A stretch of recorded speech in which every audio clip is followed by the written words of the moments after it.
প্রিয় ভাইরা কেমন আছেন? আশা করি ভালো আছেন। আজকে আপনাদের সঙ্গে শেয়ার করতে যাচ্ছি সিরাজগঞ্জ জেলার উল্লাপাড়া উপজেলার নবরত্ন মন্দির। দর্শক ভাইরা চলুন আজকে আমরা বিস্তারিত এবং এর ইতিহাস সম্পর্কে জেনে আসি আজকের এই ভিডিওতে।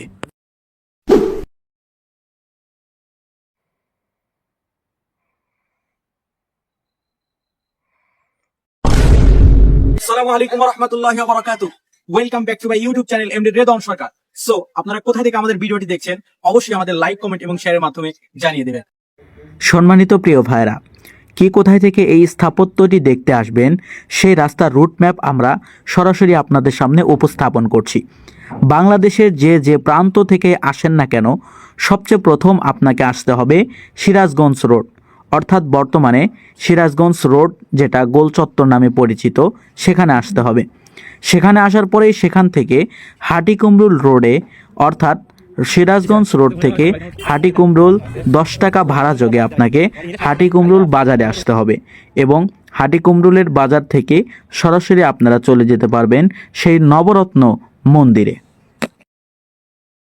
সম্মানিত প্রিয় ভাইরা, আমরা যেহেতু আমাদের মূল লক্ষ্যের দিকে এগিয়ে যাচ্ছি, তাই আমাদের যেই রুটটা সবচেয়ে বেশি সহজ হয় আমরা সেই রুটটাই ব্যবহার করেছি। অর্থাৎ আমরা গ্রামের ভেতর দিয়ে মেঠো পথ দিয়ে হাঁটা শুরু করেছি এবং আশেপাশের যেই ফলমূল এবং বিভিন্ন ধরনের জিনিসপত্র দেখলাম এবং এই গ্রামের এই রাস্তা ধরেই আমরা চলে যাচ্ছি সেই নবরত্ন মন্দিরের দিকে।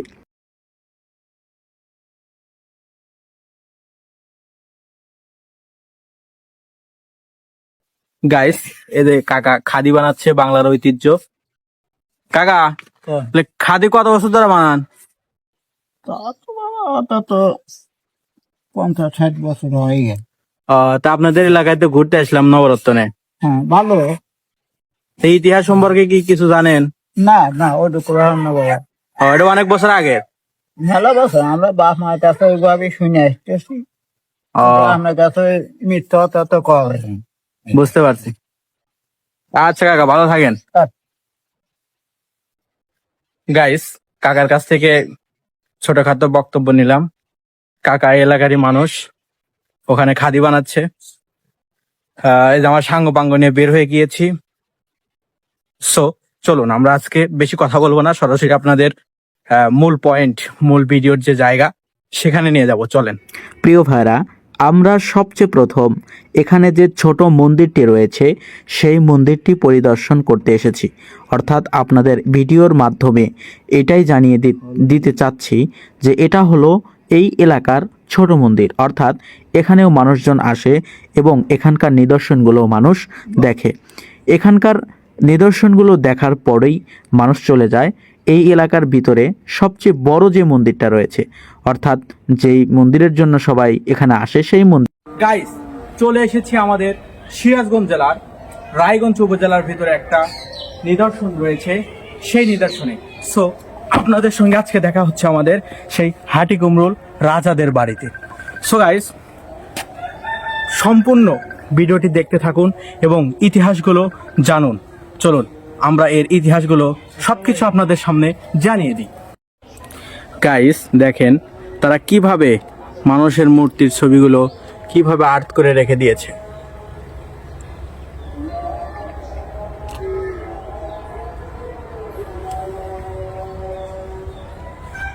দেখেন,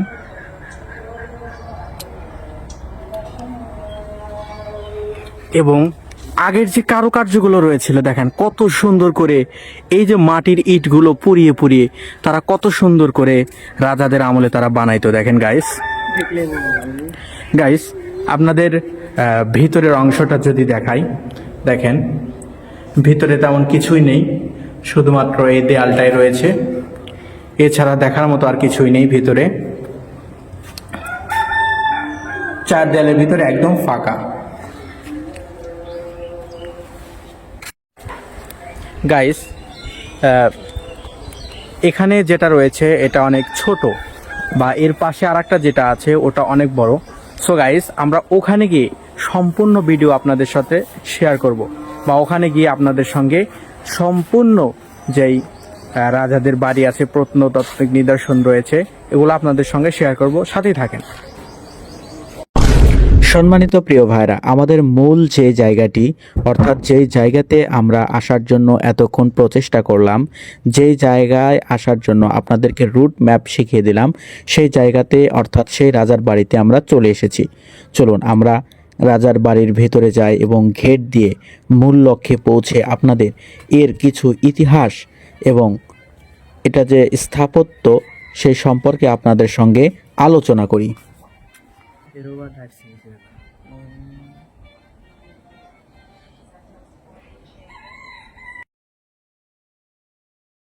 গাইস, রাস্তা দিয়ে পায়ে হেঁটে হেঁটে আমরা মন্দিরের সামনে দিয়ে গেটের ভেতরে প্রবেশ করব। এখানে আসলে আপনারা এখানে একটা ছোট্ট বাজার দেখতে পারবেন। সেই বাজারে ইচ্ছে করলে আপনারা হালকা নাস্তা করে নিতে পারবেন। এখানে ঈদের দিনগুলোতে এবং শুক্রবারের দিনগুলোতে কিন্তু পর্যাপ্ত পরিমাণে ভিড় হয়, অর্থাৎ এখানে মানুষজন আসে। সাপ্তাহিক যে ছুটির দিন আছে সেই ছুটির দিনটাতেই মানুষ বেশি আছে। আমরা যেহেতু সপ্তাহের মাঝখান দিকে গিয়েছিলাম, অর্থাৎ শুক্রবার ছাড়া গিয়েছিলাম, সেই জন্য আমাদের আজকে তেমন একটা ভিড় হয়নি। চলুন আমরা ভিতরে ঢুকে আপনাদের সঙ্গে কথা বলি।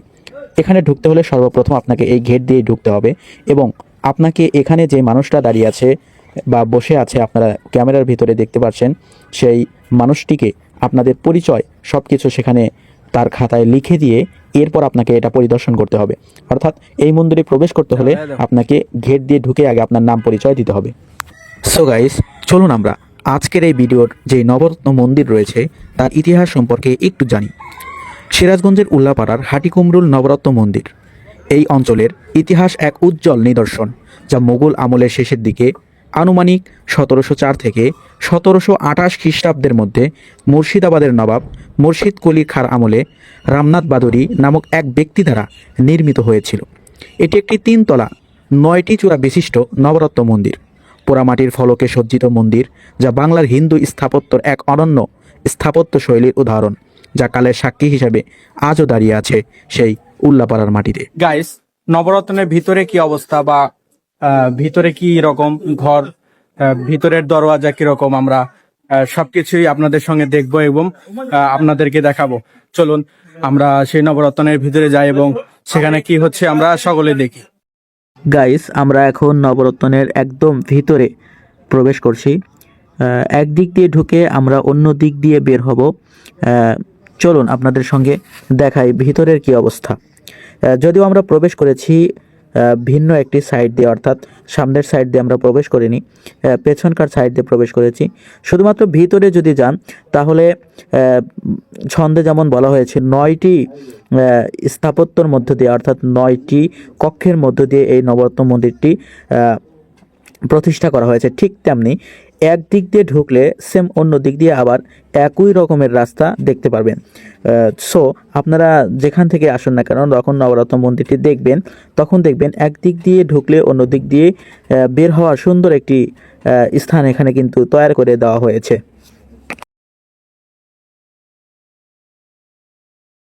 সম্মানিত প্রিয় ভাইরা, চলুন এই নবরত্ন মন্দিরের ইতিহাস সম্পর্কে কিছু একটা জেনে নিই। নির্মাণকাল: মোগল সম্রাট মুর্শিদ কুলি খাঁ 1704 খ্রিস্টাব্দ থেকে 1728 খ্রিস্টাব্দর শাসনামলে এই নবরত্ন মন্দিরটি নির্মাণ করেছিলেন। এটির যিনি নির্মাতা তিনি ছিলেন রামনাথ বাধুরী, অর্থাৎ যার নাম ছিল জৈনক রামনাথ বাধুরী বা রামনাথ বাধুরী নামে এক জমিদার বা তহসিলদার এই মন্দিরটি তৈরি করেছিলেন। এর নামকরণ দিয়েছিলেন 9টি মন্দির, অর্থাৎ মন্দিরটির 9টি চূড়া রত্ন থাকার কারণে এর নাম হয়েছিল নবরত্ন মন্দির, অর্থাৎ 9টি চূড়া রত্ন থাকার কারণে এর নামকরণ করা হয়েছিল নবরত্ন মন্দির।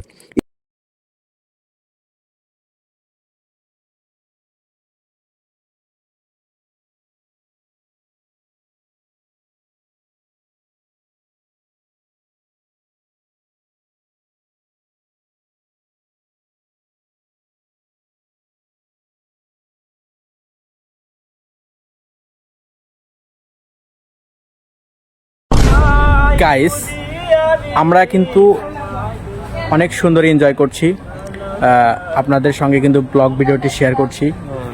যারা এখানে আসবেন অবশ্যই আমাদের সম্পূর্ণ ভিডিওটি দেখবেন, দেখলে এখানকার সব লোকেশন যা রয়েছে সব কিছু কিন্তু আমরা বলে দেব। হ্যালো গাইস, আমরা কিন্তু ওই আমার পিছনে যে বাড়িটি দেখছেন রাজাদের বাড়ি, ওখানকার যে ভিতরের দৃশ্যগুলো এগুলো কিন্তু আপনাদের সাথে আমরা শেয়ার করেছি ভিডিওর ব্লগে। সো আমার পিছনে একটা ছোট্ট কুঁড়ে ঘরের মতন, যদিও সেটি ইট দিয়ে তৈরি করা, আমরা সেই ঘরের ভিতরে যাব এবং সেখানেও কি রয়েছে আমরা সেগুলো দেখব। সো চলুন আমরা ঘরের ভিতরে কি রয়েছে সেগুলো দেখি। গাইস, আপনাদেরকে এই ঘরের ভিতরেই মূলত কি কি রয়েছে সেগুলো আমরা দেখব ইনশাল্লাহ। চলুন, আমরা ভিতরে দেখতে পাচ্ছি, যদিও ইট বালি দিয়ে মূলত ঘর তৈরি করা। ঘরের ভেতরে যদি আমরা যাই, সেখানে কিন্তু একদম একদম কিন্তু অন্ধকার, এবং ঘরের ভিতরে আমরা দেখছি একটা ছাতা রয়েছে এবং কিছু হয়তো ধান টান এলাকার যারা লোক রয়েছে, হয়তো সেই সব লোক হয়তো এখানে ধান টান এগুলো রেখে দিয়েছে। আর এখানকার যে দৃশ্যটা আপনাদের সঙ্গে তুলে ধরছি, রুমটা একদম প্রাচীন কালের যে একটা রুম সেটা বোঝা যায়। এই যে এদিক দিয়ে সুন্দর করে মাটির তৈরি, পোড়া মাটির তৈরি, সেটা বোঝাই যাচ্ছে। গাইস, আমরা আপনাদেরকে এই ঘরের ভেতরে যা কিছু রয়েছে সেগুলো কিন্তু দেখিয়েছি। সো এখানে বেশি কিছু নেই। এই ঘরটা আসলে পোড়া মাটি দিয়ে তৈরি করা এবং সুন্দর ডিজাইন, অর্থাৎ আগের যুগের যারা রাজা ছিল তারা এখানে থাকতো বা বসবাস করত, তাদের ওই সময়কার যে ডিজাইনগুলো ছিল তারা সেগুলোই ব্যবহার করেছে। সো গাইস, চলুন আমরা আরও কিছু তথ্য এখানকার জানি। গাইস, এখানে যদি আপনি ঢুকতে চান, গেট দিয়ে প্রথম ঢুকেই আপনাকে আগে আসতে হবে এই ভাইয়ের কাছে।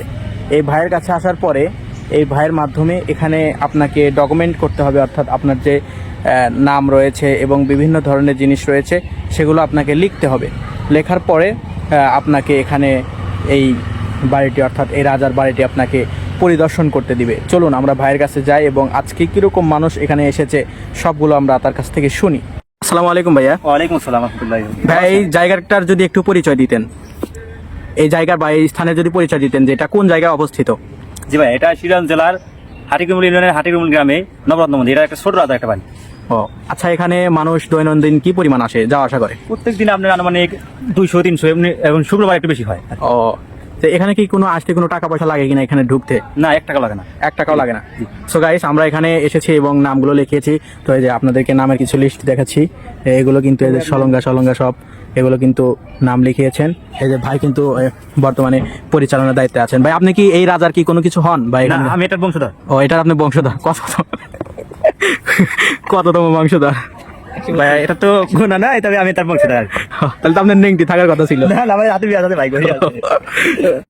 সো গাইস, ভাইয়ের সাথে অনেকক্ষণ মজা নিলাম, যদিও ভাই আমাদের ক্যামেরাম্যানই, মানে আমাদের সাথে উনি ব্লগ ভিডিও বানায়। সো আমার রুমমেট। সো আসলে ও যেভাবে পরিচয়টা দিয়েছে সেম এভাবেই এখানে একজন বসে থাকে, যদিও সে এখন না, হয়তো বাইরে গিয়েছে। সো এইভাবেই এখানে নাম লেখা দিতে হয় এবং তারপরেই মূলত এখানে প্রবেশ করতে হয়। সো আমরা সামনের দিক এগিয়ে যাই।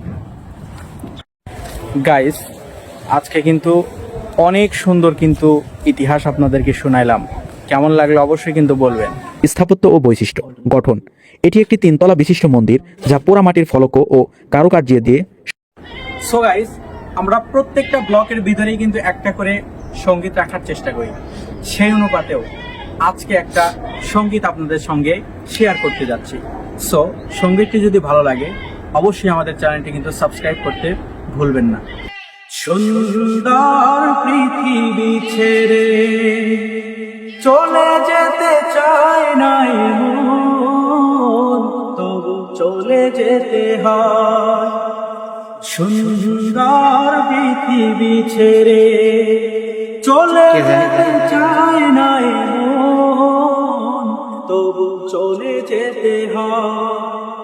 ফুল পাখি ফসলার বনের ছায়ায়, জোছনার আলোতে আহা কি মায়ায়, আমার এই বন ছুঁয়ে যায়। জাগে শুধু বাসনা, রাঙা বয়ে জীবন রঙে রঙেলায়, রাঙা বয়ে জীবন রঙে রঙেলায়, রাঙানো শেষ না হতে চাওয়া পাওয়া, তবু চলে যেতে হয়। সো গাইস, এতক্ষণ পর্যন্ত যারা আমাদের ব্লগ ভিডিওটি দেখলেন তাদেরকে অসংখ্য ধন্যবাদ। সম্মানিত প্রিয় ভাইরা, ভালো থাকুন, সুস্থ থাকুন এবং আমাদের ভিডিওগুলো লাইক, কমেন্ট, শেয়ার করে দিন। আসসালামু আলাইকুম ওয়া রাহমাতুল্লাহি ওয়া বারাকাতুহু।